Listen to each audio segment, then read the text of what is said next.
क्या आपकी इच्छाएं आपको चला रही हैं या आप अपनी इच्छाओं के स्वामी हैं? आज शिव जी की ये वाणी आपको सिखाएगी कि कैसे खुद पर जीत हासिल करना ही दुनिया की सबसे बड़ी जीत है। हेलो, सफ़र के साथ में मैं हूँ अशीमा। आप सभी का बहुत बहुत स्वागत है। पिछले एपिसोड में हमने नीरवता के महत्व को समझा था। आप सुन रहे 18 नंबर एपिसोड में आज की कहानी संयम। दोस्तों, आज हम बात करेंगे एक ऐसी शक्ति की जिसे अगर इंसान हासिल कर ले तो वो देवताओं के समान हो जाता है। वह शक्ति है संयम। संयम का अर्थ केवल खुद को रोकना नहीं, बल्कि अपनी ऊर्जा को सही दिशा देना है। एक प्राचीन नगर में विक्रम नाम का एक युवक रहता था। विक्रम बहुत प्रतिभाशाली और बलवान था, लेकिन उसके भीतर एक बहुत बड़ी कमी थी। उसे अपनी इंद्रियों पर नियंत्रण नहीं था। वो बहुत जल्दी क्रोधित हो जाता, जीभ के स्वाद के वश में था और विलासिता का आदी था। उसकी इच्छाएं उसे जिस तरफ ले जाती, वो उसी तरफ खींचा चला जाता। उसका परिणाम ये हुआ कि उसके पास प्रतिभा होने के बावजूद वो जीवन में पिछड़ता जा रहा था। एक दिन विक्रम ने सुना कि पास के आश्रम में एक आचार्य रहते हैं जो योग और संयम के मार्ग पर चलकर बहुत तेजस्वी बन गए हैं।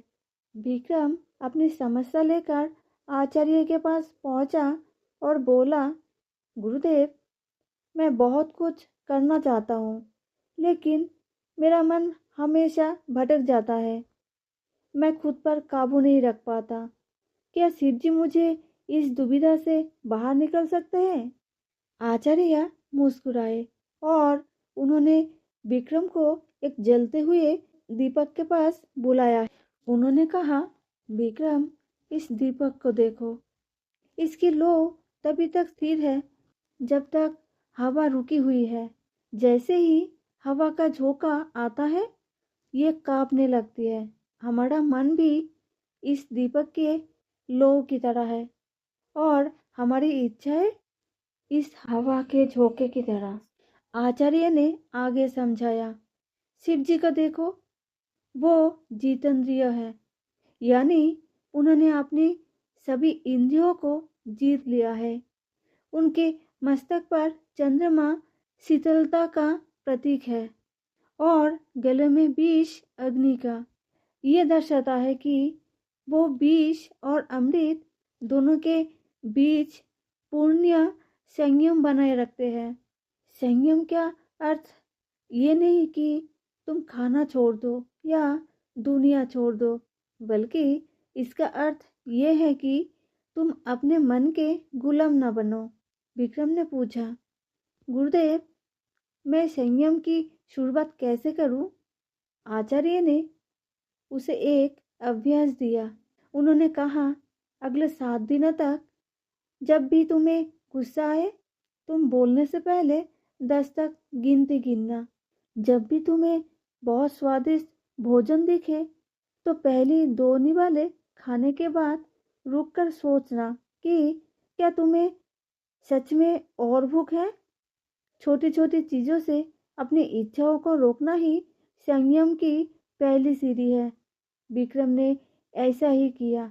शुरुआत में उसे बहुत बेचैनी हुई।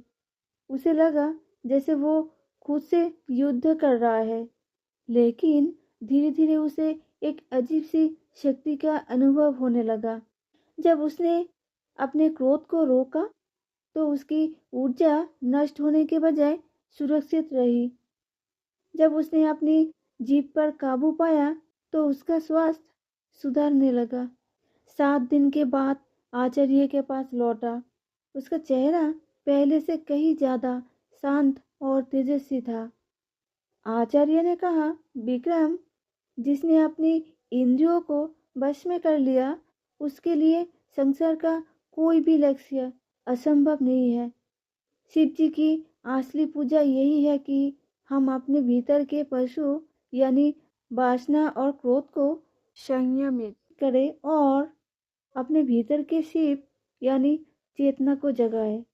विक्रम अब समझ चुका था, संयम ही वो सेतु है जो इंसान को साधारण से असाधारण बनाता है। उसने अपना जीवन पूरी तरह से बदल लिया और समाज में एक सम्मानित और सफल व्यक्ति बना। दोस्तों, विक्रम की ये कहानी हमें याद दिलाती है कि हमारी इंद्रियां अच्छे नौकर तो हो सकते हैं, लेकिन वो बहुत बुरी मालिक होती है। अपने जीवन की लगन अपने हाथ में रखिए, तभी आप अपनी मंजिल तक पहुंच पाएंगे। तो मिलते हैं बहुत जल्द हमारे अगले एपिसोड के साथ। अगर आपने अभी तक चैनल को सब्सक्राइब नहीं किया है तो अभी सफ़र के साथ चैनल को सब्सक्राइब करें और बेल आइकन दबा दें ताकि आप कोई भी वीडियो मिस ना करें। और एक बात, सफ़र के साथ में मैं हूँ अशीमा। शिव जी की कृपा आप सब पर बनी रहे। हर हर महादेव।